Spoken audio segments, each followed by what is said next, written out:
Today, I'm going to explain a crime drama film called Miss Point 45, which shows how the horrors of an uncaring and exploitative world can make a good woman turn bad. Also known as Angel of Vengeance, this aptly titled movie follows the story of a silent vigilante blurring the violent lines between revenge and retribution. Spoilers ahead. Watch out and take care. Are you the prey or are you the hunter? The answer to this question shapes the way a person's life unfolds. But when the hunter becomes the hunted and the prey becomes the predator, it becomes the world's problem, too. In a garment factory in Manhattan, a mute, young seamstress named Tana heads home after a day of work. While walking, Tana and her friends are pestered by some vulgar men, but they ignore them as they head to a bar. Though her friends try inviting her for some drinks, Tana politely refuses and goes to a supermarket instead. After shopping for meat in a grocery store, Tana is walking home when suddenly, a heinous man viciously grabs her. He pulls her to a back alley, and there, he forces himself onto her. Once the disgusting man was done, Tana lies by the trash bin, traumatized. Mustering her remaining strength, a drained Tana returns home and sits down by her couch to recuperate from her crushing incident.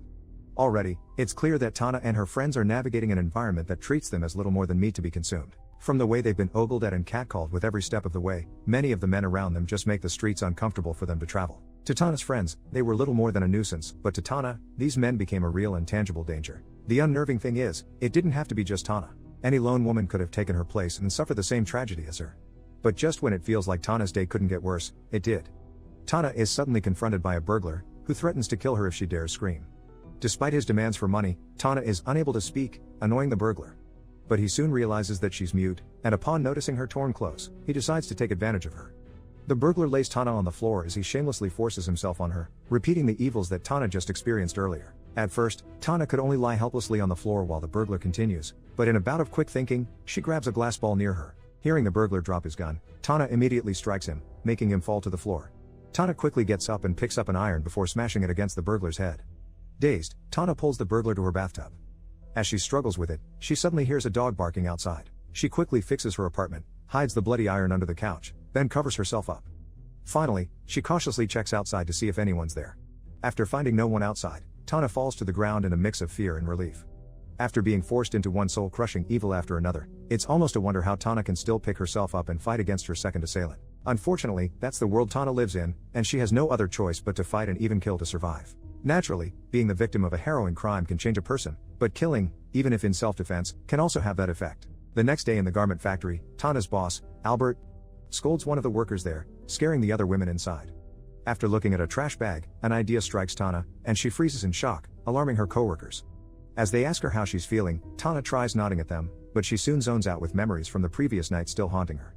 After work, Tana heads home again and immediately goes to the bathroom. She saws the burglar's body apart before stuffing the pieces inside trash bags, which she then hides in her fridge.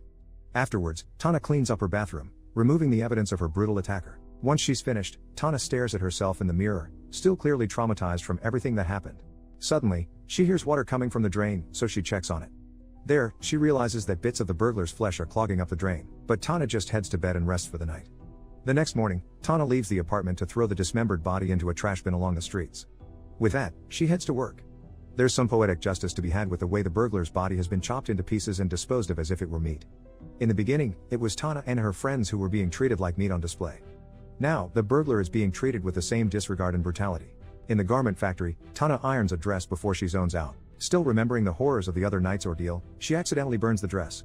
Albert comes to check on her, but Tana dismisses his attempts to help. A few hours later, a heckler tries picking up some girls along the streets but is constantly ignored.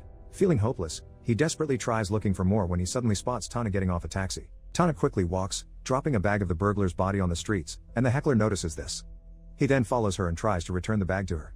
Panicking, Tana runs away while the man chases her along the streets, but eventually, Tana reaches a dead end, leaving her fearful of getting violated again. As the heckler makes his way to her to return the bag, Tana quickly gets out the .45 pistol that she got from the burglar. She shoots the heckler with it, killing him instantly. Tana frantically returns home, vomiting as she thinks about how she committed her second murder. Suddenly, her neighbor, Ms. Nassani, quickly knocks at her door, asking if she's fine. Tana answers the door, so she can nod to let Mrs. Nassani know that she's okay. Unconvinced, Mrs. Nassani tries to get a doctor for Tana, but she refuses before escorting Mrs. Nassani out of her apartment. Later that night, Tana nervously shifts in her bed as she dreams of the traumatic things that happened to her. Now, the extent of Tana's trauma is unfolding. Not only is she ceaselessly haunted by the despicable ways in which she was violated, she is now unable to trust the men who approach her. Even though the heckler may not have been looking to force himself on her, she still can't afford to lower her guard because she must have felt that the world had already punished her for doing just that. At this point, Tana can only trust herself and her .45 pistol. The next day, a homeless man in the streets tries rummaging for food in a trash bin. While searching around the bin, he suddenly shrieks in horror as he finds one of the burglar's hands in a bag that Tana threw away. Meanwhile, in the office, Albert speaks with Tana. He expresses his concern over Tana's dwindling efforts with their clothing line. Calmly, Albert asks her to get back on track with her work, adding that she should be more like her coworkers. He then invites her over for a Halloween party to help her calm down. In response, Tana writes a note to Albert, telling him that she'll try before leaving his office. Afterwards, her friend, Carol, asks her why Albert called her to his office, but Tana replies through a note that she wants to be left alone. Understanding Tana, Carol looks at her reassuringly before they go out for lunch with some of her coworkers. In the restaurant, Tana and her friends are enjoying their meals when suddenly, a man named Rich Folk tries introducing himself to them. One of her coworkers, Lori, rudely sways Rich off before she and her friends head out, leaving Tana alone in the restaurant. These women really can't catch a break. Even when they're just minding their own business and eating together, they'd still come across people like Rich, who feel entitled to their time and attention. While approaching people isn't a crime, there's still something to be said about how the men in this story are barely giving the women any room to breathe without getting hounded. After fixing her things, Tana leaves as well, and she heads over to the pedestrian crossing. Rich follows her, and he apologizes for his earlier actions before introducing himself. Tana tries to walk away from him, but Rich continues to pester her, bragging about his job as a fashion photographer before inviting her over to his studio. Tana is reluctant to join him, but she eventually agrees to go. The two then go to Rich's condominium, where they take the elevator to the studio. Upon their arrival, Rich heads inside alone while Tana abruptly takes out her gun. She coldly shoots Rich, then leaves him all alone in the studio as she heads back home. Later that night, Tana puts heavy makeup on herself, contrasting how she usually looks before heading out again for the city. From there, Tana wreaks a bloodbath around town. She saves an escort from a violent pimp, kills a gang of thieves, and even shoots a wealthy sheik. It's a night of havoc in Manhattan, and Tana has taken her self-construed justice into her own hands as a vigilante. But above all, Tana has taken the role of an angel of vengeance using the very weapon of her own assailant, that .45 pistol. In every step of the way, the men who hurt her are the ones compelling Tana and giving her the ability to kill. Her using that pistol can be the image of her reclaiming her power, or it's the image of her still shackled and trapped by her anguish. Either way, it's the gun that helps her perpetuate a cycle of worldly violence. The next morning, Tana coldly washes the blood away from her hands before hearing Mrs. Nassani's dog barking rapidly. Annoyed, Tana comes up with a solution for the dog's barking. She grinds some of the burglar's meat from the fridge before giving it to Mrs. Nassani as she listens to the news of last night's kill spree.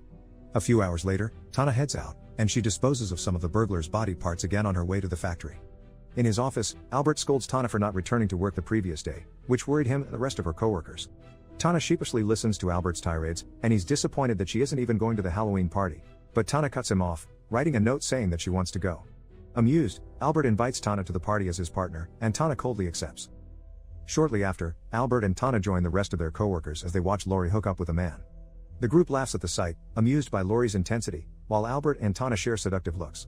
Later that night, Tana goes around the city again in search of her next victims. While waiting inside a phone booth, Tana spots a man making out with his girlfriend before he leaves for home. Tana follows the man to his apartment and prepares to shoot him. However, the man enters his home, leaving a disappointed Tana outside. The more Tana unravels, the more evident it is that she's no longer doing this for justice. Her crusade against the men of Manhattan has turned into a crusade of contempt and vengeance. Perhaps her resentment has grown so strong that she started believing that all men are deserving of death. Maybe she's trying to keep the high of finally being the predator in a society that keeps putting her on the lowest rung of the echelon. No matter what Tana's reasoning is, Tana's just out for blood now, and there's barely a justification for this. Still in search of a target, Tana moves to a bar and sits beside a man there. He blabbers on about his life with his wife and job while Tana fakes interest in the man's stories. Soon, they sit on a nearby bench outside the bar. With a lost look in his eyes, the man recounts almost robotically how he caught his wife with another woman. He talks about brushing his teeth, changing his clothes, and finally, he talks about strangling his wife's cat. Upon hearing this, wide-eyed Tana slowly raises her gun towards the man, but he quickly takes the gun from her. He asks her if she is joking before cocking the weapon and aiming it at his head. The two share some intense seconds of silence, just staring at each other until the man eventually shoots himself dead. In a panic, Tana quickly rushes home. Though the man and Tana have completely incomparable experiences and baggage, they're both hurt and listless people. His wife's cat was innocent, but he still chose to strangle it, presumably to hurt his wife because he couldn't hurt her directly. Or he strangled it to let his pain and anguish be known. Or, even simpler, he strangled the cat because he had all those emotions festering in him with no other outlet. No matter what his reason was, he wasn't all that different from Tana. The next morning, Tana is walking along the stairs when Mrs. Nassani's dog growls at her after sensing her presence. But Tana shrugs it off and ignores the dog to head inside her apartment. There, she removes her disguise and fixes her apartment up before placing the last of the burglar's body parts into a bag for disposal. Tana then leaves through the fire exit before Mrs. Nassani suddenly enters the apartment with her dog. The dog sniffs around, standing by a locked door and making Mrs. Nassini run out to get the keys. However, Mrs. Nassini's dog accidentally bumps into a drawer, causing one of Tana's vases to fall to the ground. Hearing this, Mrs. Nassini quickly returns to Tana's apartment and fixes her dog's mess before leaving. Meanwhile, in the garment factory, Albert rewards the workers by giving them the afternoon off to prepare for their Halloween party that night. Later that day, Tana returns home and asks Mrs. Nassini if she could walk her dog. With Mrs. Nassini's reluctant blessing, Tana heads out to try and get rid of it. She tries getting the dog run over by some cars to no avail. Then, she heads to a nearby port, where she ties the dog by a pole. She proceeds to aim her gun at it. Back in the apartment, she leaves a letter for Mrs. Nassini, telling her that her dog ran away, before preparing for the party. Though it isn't made clear if Tana shot the dog or not, it's apparent that her increasingly flippant attitude towards murder has extended beyond victimizing men of varying innocence. By pointing her gun at the dog, it's as if Tana is starting to use her weapon as the answer to the hurdles and inconveniences she's experiencing. After putting on her nun costume, Tana loads her gun, and she kisses the bullets one by one. She then stands in front of a mirror, pretending to shoot. Night comes, and Tana and Albert arrive at the party together before making their way to their coworkers. Albert mingles around with the people at the party, and he keeps telling them about his partner, Tana. With the crowd dancing to the lively music, Albert and Tana sneak into a nearby room. There, Albert gently kisses parts of Tana's body, down to her leg and foot. When he lifts her skirt, Albert is shocked to find a gun hidden near her thigh. The jig is up, and Tana shoots Albert, alarming the whole party. In an anticlimactic turn of events, Tana's most glaring victim is not her first assailant. It's not even a man who's been going around violating women and enacting violence upon their unwilling bodies. It's just her boss, a painfully plain man whose misgivings are berating his employees and constantly trying to get with Tana. And though Tana's clearly not in any sound state of mind, this can be her own way of fighting against the daily transgression she's been put through. After all, harm isn't always something grotesque and macabre. The harm most people face is more sinister and nebulous. Some of the men try to check the two, but Tana unflinchingly shoots them as she walks down some stairs. Once she's there, she carefully shoots the men one by one in the crowd. Tana continues her violent burst without remorse, targeting all the men there relentlessly before Lori suddenly reacts. She grabs a nearby knife, and with that, she stabs Tana in the back. As Tana screams in pain, she looks back in shock to find Lori there. Tana could only whisper the word, "Sister," as she falls to her doom. Meanwhile, in Tana's apartment, Mrs. Nassini returns and opens Tana's locked door. When she walks inside the room, Mrs. Nassini carefully sneaks around, searching for whatever Tana is hiding before taking one of the bags there. Suddenly, the door creaks, alarming Mrs. Nassini. She then calls out to the person outside, asking if it's Tana before her neighbor comes inside, clad in a gorilla suit. This surprises Mrs. Nassini, and the two eventually leave Tana's place. When Mrs. Nassini returns to her apartment, she immediately opens Tana's bag and screams in horror as she uncovers the burglar's severed head. In a rush, she frantically makes her call to the police to tell them of Tana's crime. The police then give her a visit, and Mrs. Nassini dramatically talks about how Tana must have killed her beloved dog while her gorilla suit neighbor comforts her. When the police are gone, Mrs. Nassini is left alone in grief. However, as Mrs. Nassini cries, her dog suddenly returns to their home, barking at the door. After being violated by her two assailants, no man has come close to harming Tana again. With her pistol, she was practically untouchable, and it almost felt as if no man can ever take her down. And that's correct, because Tana's undoing was brought by two women and herself. It was a cruel and twisted irony, but with how Tana had fallen off any just and moral standing, it's become a comeuppance against her. Tana was the prey who turned into a hunter, not just against the vile, but against anyone resembling the perceived evil. This only goes to show that the story is not meant to empower, it's not even about retribution. The tale is about Tana's unrelenting vengeance and her perpetuating a cycle of violence. With the .45 pistol that once belonged to the burglar, it's almost as if Tana is killing her victims in the burglar's proxy.